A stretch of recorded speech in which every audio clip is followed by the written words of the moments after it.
Putin, politics and oil. With prices plunging to their lowest levels in a decade, a deal between Moscow and Riyadh could take 2 million barrels a day off the market, pushing prices and government revenues up. But are they ready to parley? This is Inside Story.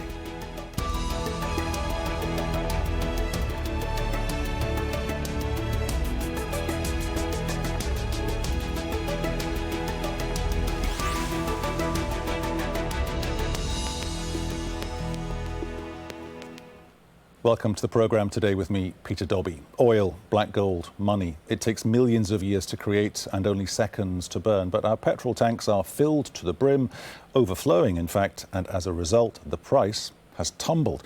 Just take a look at this chart. Now, less than just 2 years ago, a barrel of oil was well up over $100 per barrel. Now, since then, as you can see there, it's gone down, down and down to $50 a barrel, and then bottoming out at under $30 a barrel. What that means now, today, is from Siberia to the Arabian desert, oil companies and governments, they're losing money.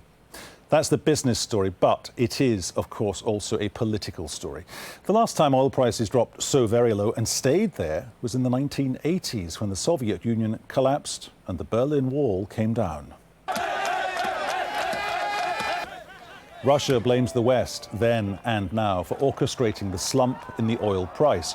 There is talk in the Kremlin of an American-Saudi conspiracy and NATO economic warfare. Here's what the Russian President Vladimir Putin said when prices first began to drop. Quotes, either there's some kind of plot by Saudi Arabia and the US to punish Iran or influence the economy of Russia, Venezuela and so on, he said. It may be or it may be not.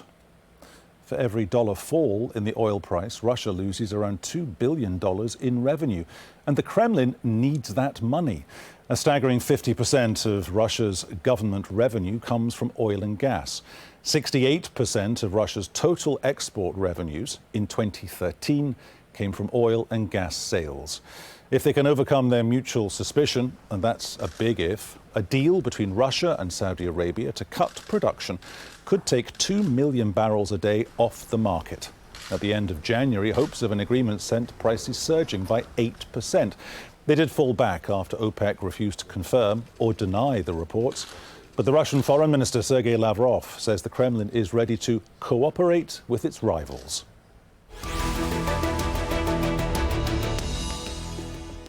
There we are. Here we go. Let's bring in our guests. Joining us today on Inside Story, Anastasia Nesvetalova, political economist at City University in London, Sean Evers from Gulf Intelligence Oil in Dubai, and Mikhail Kruishin, who's with Rus Energy Consulting in Moscow. Mikhail, coming to you first, can we, should we, bank on a deal between the Russians and the Saudis? Well, I believe that Russia has clearly indicated it is not going to be part of any deal with OPEC or other oil producers. Today, the Russian Ministry of Energy proudly announced that Russia is producing as much oil as it had never produced before. And last year, its production increased by about 2%. And exports of oil increased 26%. So Russia is actually increasing production and not decreasing it. Sean Evers in Dubai, surely there's just too much bad blood between Riyadh and Moscow for them to come up with anything really productive. That's probably true to do with many different issues, but there's nothing like a very low oil price to get people's attention. And I think when we saw the price drop into the 20s in the earlier part of January, the noise of the drums started to beat about cooperation. I think there does remain a possibility that the pain of low oil prices could bring them together. But the history of questionable trust, shall we say, not so much about the recent geopolitics, but if you take the $10 oil experience back in the late 90s, when non-OPEC countries like Russia and others promised to support OPEC in their fight to prop up oil prices. They made commitments to reduce their supply alongside OPEC. But of course, they never followed through with that promise. And so from those days, there really is a lack of trust that whatever Russia might promise to OPEC, there's really a large amount of doubt whether they would ever actually execute on that. Anastasia, how damaging has this been to business investment? And given that business investment has a huge trickle down for the rest of us, what's the potential consequences for you? It depends who you are and where you are. Broadly, oil prices, theoretically, the lower they are, the better it is for economic growth. It boosts production through reduced costs. A lot of expansion into alternative or substitute industries. So theoretically, it should have been a great boost to especially oil importing countries, but also to commodity exporters who now can save on their major expenditure. But overall, this theoretical impact hasn't really translated into a very tangible real effect. It's compounded by financial uncertainty, by unclear expectations about China, about unclear expectations, as the other two speakers have said, about the negotiations with the OPEC and the Middle East broadly. So overall, there are a lot of knowledge, theoretical and historical, about what we can expect to happen, but so far it hasn't been happening at all. Mikhail, the danger for advanced countries who are importing oil is overall deflation level. So broadly, in a healthy, let's say, low inflation economy, low oil or energy costs are great. But in a deflationary environment, they are devastating for economic growth and any type of recovery. Mikhail, in Moscow, why is it therefore that those theoretical win-wins aren't winning? Everyone seems to be losing. Well, I think that not everyone is losing. We see, for example, Europe is gaining some benefits because of low oil prices, because after oil, natural gas is also to be cheaper. And in the next couple of years, the price of gas is expected to be, gas is going to be sold below production costs at some ridiculously low prices, just as oil is now marketed in some places below production costs, such as Russian oil, because some of the Russian oil is coming from ongoing projects where capex have already been reimbursed long ago, and people are just exploiting whatever reserves they have and which are easy to tap, rather than explore new fields and invest in long-term development. Nobody is planning for a long period of time, and the horizon of planning for Russian oil companies is not longer than a couple of years. Sean Evers in Dubai, is what we're talking about here really, to give it another name, protectionism? Because Saudi Arabia has $600 billion worth of revenue stashed away someplace, so it's well insulated from the potential downside of all of this. Yes, it is to a relative extent, but it can quickly burn up that piggy bank, if you like, when you're talking about budget deficits of 10 to 20, 15%. That cost them over $100 billion last year, and that with an outlook for another $100 billion. So very quickly you could burn through a lot of your savings. I think there's some positive indicators in a way to sort of look at the tea leaves a little bit on what one of the earlier speakers has said regarding Russia pumping at its full maximum capacity or record levels. That in some way could be a positive indicator of a deal, because like Saudi Arabia, which is similarly producing increasingly more and more production, it's a posture to take ahead of a negotiation, right? So if I'm producing at X, then if I'm going to do a deal, I'm going to cut from X. If I'm producing at X minus already, then I'm going to cut from a lower point. So the fact that Saudi Arabia and Russia are really pumping near full tilt is an indicator that perhaps they're ready to deal from a stronger position. That, maybe some kind of overreading of the tea leaves, but it is a well-known strategy from oil producers, certainly within OPEC over the years, to ramp up production ahead of a negotiation, so that then you're sort of talking from a higher level, and then you're cutting from that point.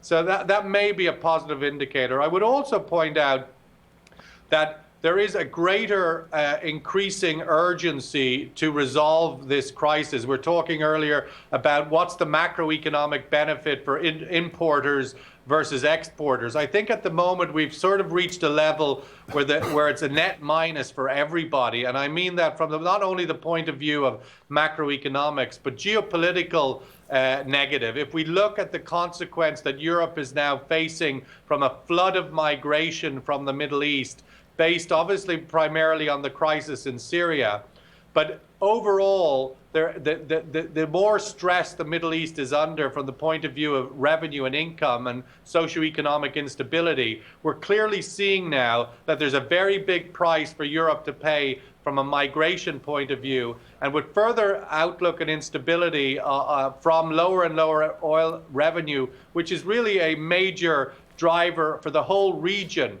Saudi Arabia uses its savings to fund Egypt. It uses its savings to fund Bahrain, Oman, supporters in Lebanon. It's not just for its domestic requirements. So it's very, very important for everybody that there is now some kind of stability to the situation in the Middle East. One of the key pillars to stability in the Middle East is a minimum oil revenue in which all socioeconomic health can be maintained.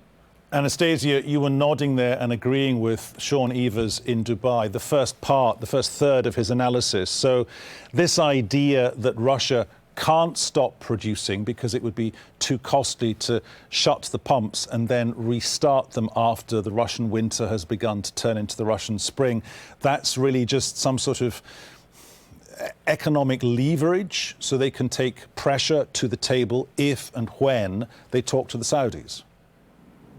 It could be part of political pragmatism, and it can be part of the negotiating tactics.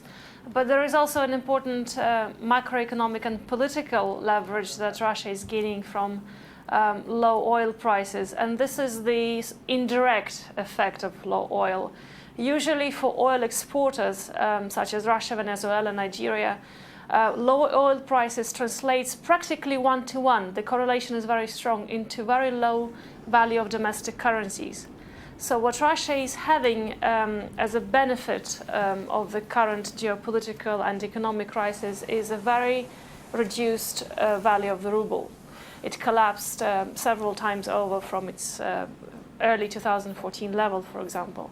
One of the political advantages of the low ruble for politicians, or at least for the Ministry of Finance, is that they can manage their budget much better than they could have with a stronger currency, stronger domestic currency. So although they do pump to the maximum, and although the aggregate revenue might be much sharper than it was in the period of windfall gains, at the moment they can afford many more rubles domestically as budgetary expenditure, budget items, than they could have in kind of high oil era. This doesn't say, or this is not to say that Russians are having it in a great scenario. The real value of incomes and salaries is going down, but it is politically easier to manage at least budget deficits and budget balancing, although there are clearly pressures on it. Well, it's not just Russia that's feeling the pinch. This chart shows the break-even oil price from nation to nation. It costs some countries much more than others to get the oil out of the ground. Sitting at the top of our chart today, Nigeria. The key figure there that we've got to remember, $70 a barrel. It needs to sell oil at that price to be in profit. We're also going to touch on the idea of how much it costs Venezuela, what it needs to hit. That needs to hit $55 a barrel to keep its economy in the black. Saudi Arabia and other Middle Eastern countries, well, they have much, much lower prices, much lower compared to their production costs. Profits might be down, budgets under pressure, but they are still making money. Coming back to you, Anastasia, picking up on that point about the strength of the economy and how the cost of oil feeds into that. If you're the Russian economy, if you're running the Russian economy and you're buying or selling in dollars, your economy is in theory so big that you can convert it to rubles within your economy. But if your economy is inherently weak, that doesn't seem to make sense. It doesn't seem to be increasing your profit margin. Yes, but it's disaggregation that matters. Even the Russian economy, although broadly it's very import dependent, there are industries that are growing through domestic demand, through domestic markets. One clear example is agriculture, that had been depressed for some time during post-Soviet reforms, post-Soviet period, but has grown at a minimum of 4%, but maybe even higher in the current period of sanctions and financial isolation. So, and counter sanctions as well that Russia has imposed on its European trading partners. So this is clearly one example of a sector that is extremely energy intensive. Agriculture is the largest consumer of oil and gas. It needs a lot of energy, but it can grow in a broadly protectionist context, but where there is a potential for domestic market. There is also some indirect benefits to those who are exporting actual commodities to the final markets, although for Russia it's not very large. But there are some reports that Russian car makers are making progress in their new markets and profits because they are slowly switching to Russia-produced elements or ingredients, or the parts, the component parts that are making up the final product. And that helps them capture new markets in terms of exports. Mikhail, it's other OPEC countries as well, of course, that are in desperate need of the oil price coming up. Up until just this past couple of weeks, the received wisdom had been, give it 6 months, it will percolate through, it will rise. Is that timescale now right? And what are the countries that need that timescale to be right? Well, I believe that if you take a look at the Russian oil production, you would understand that you would have to wait about 2 years until you see Russian national oil production starting to decline. Because right now, oil companies are exploiting ongoing projects, old projects, drilling new wells in them, and they refer from investing in anything new. And please remember that 70% of remaining oil in Russia is hard to recover resources, tight reserves. And no one is going to produce those reserves because production costs could be as high as $70 or $80 per barrel. It means that production in Russia is going to get down in the end of this year or beginning next year. And according to some predictions of oil companies themselves, in 20 years from now, Russian oil production is going to be less than 6 million barrels per day, falling down from the current level of over 10 million barrels per day. So whether it is cooperation or no cooperation with other oil producers, Russia is going to witness a tremendous decline in oil production in a couple of years. Is the reality here, Sean, that Moscow, very difficult, of course, always to second-guess Vladimir Putin and his thinking, but does the Kremlin have to accept that there has to be a cut in production, not necessarily to that timeline that Mikhail was outlining, but a realistic cut in production that in effect starts today, because the kick-in effect won't happen for, what, another 6 months or so? Well, I'd certainly, you could add up a number of economic arguments as to why Russia would be the first at the table to make a deal, you know. But from the sort of general observation of Putin politics, that he struggles perhaps to isolate this one issue when he's got a whole bouquet of issues, and quite often likes to rope them all together. You know, we talk about Putin going into Syria so that he can have a stronger bargaining chip on the Crimea and eastern Ukraine. You know, there's a rather complicated chessboard. But I think we're sort of, in some senses, getting ahead of ourselves. That the first critical step for Saudi Arabia and for OPEC is to have agreement within OPEC. You know, we had the Nigerian energy minister join us recently here in Abu Dhabi, and he was very strongly advocating the need for OPEC to move away from its current market share strategy and return to its former position of supporting oil price. And he's representing a view from the other side of OPEC, Venezuela, Angola, those countries that don't have $500 billion piggy banks.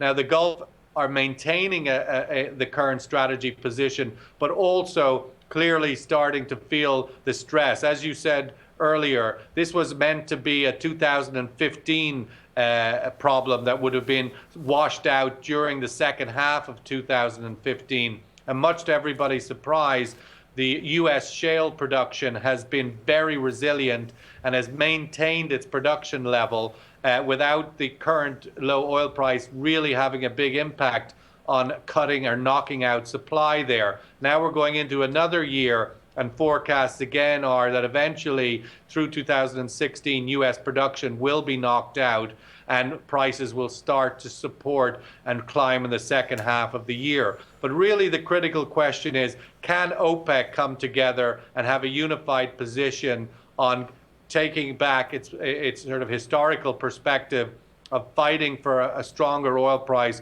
because there's so many countries within OPEC that are under great duress, and the socioeconomic consequence of that duress is very significant. We look at the whole situation in West Africa. Nigeria has a number of its own geopolitical challenges and macroeconomic. It needs a very significant oil dollar, not just for its production price, but also for all of its activities. It's 200 million people economy, very serious needs there, much greater than the Gulf states. So we need to see OPEC come together. And I think there is noises of OPEC coming together, but not sufficient to say that would give credibility to then OPEC having a negotiation externally with the likes of Russia. Thanks for that, Sean. Anastasia, again, you're nodding. I mean, hinting at change is one thing, delivering change, something completely different. Sean touched on shale there, out of the US and Canada being very robust. But if Russia keeps on producing and Saudi Arabia keeps on stockpiling, where's the break in that negative chain going to come? I'm not really sure, because there is a very substantial factor that plays a role, and this is the value of financial assets, mostly in Western advanced financial havens that have been growing on the basis of post-2009 recovery and growth, and also as a means of investment, alternative investment, where capital was flowing away from now more uncertain and risky assets. And because a lot of OPEC regimes are essentially autocracies or monarchies, a lot of high net worth individuals are keeping their personal wealth in Western financial assets, in Western financial havens. And they personally have benefited quite a lot from this financial recovery or growth. And there is a disjuncture between their personal incentives and the overall geopolitical or socio-political priorities for their own countries. Let's call this, just to interrupt you for a second, Anastasia, because I would like to get to my last point. The same question to each of you, very briefly, in a sentence. Mikhail, what we're talking about here is a Russian-Saudi slowdown. Do you think we will get it in a sentence? Well, I am not very optimistic about any deal between Russia and Saudi Arabia or any other members of OPEC. Russia can strike some sort of an agreement with Venezuela, which is suffering most of the other OPEC members from low oil prices, but not with other members of the organization. And I believe this is a real price war when everybody is against everybody. Okay. If you take a look at Iran or Iraq, which are increasing production, you would see that OPEC does not play a role. Okay, Sean, very quickly, yes or no, will we get a slowdown? I think if prices are still around $30 in the second half of the year, then I think oil producers will find some sort of arrangement to take some barrels off the market, whether it's a formal agreement or an informal one. Anastasia. I don't believe so. Well, we're out of time as ever. It's time to say thank you to our guests, Anastasia Nesvetalova, who was in London, Sean Evers was in Dubai, and Mikhail Kruishin was in Moscow. And to you, our viewers, thank you for your time over the past half hour or so. You can get more on our programme from our website, aljazeera.com, or our Facebook page, facebook.com/AJ Inside Story. You can also join the debate on Twitter @AJ Inside Story, or you can tweet me, I'll tweet you back. I'm @PeterDobby1. Thanks for watching. We're back at the usual time tomorrow. See you then.